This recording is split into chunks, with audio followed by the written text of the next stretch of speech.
बहुत बहुत स्वागत करते हैं हमारे टॉप भोजपुरी अपडेट में। तो आज हम जानने वाले हैं खेसारी लाल यादव के गाना के बारे में।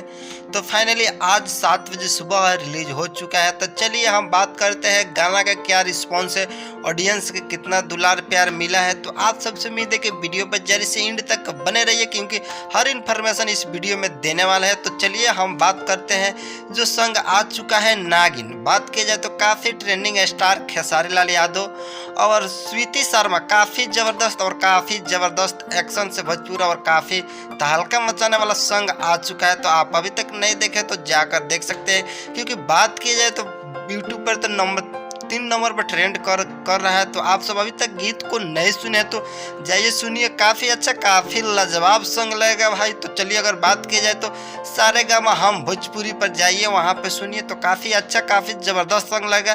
तब तक मिलते हैं भोजपुरी के लेटेस्ट अपडेट लगे, तब तक जय हिंद और जय भारत।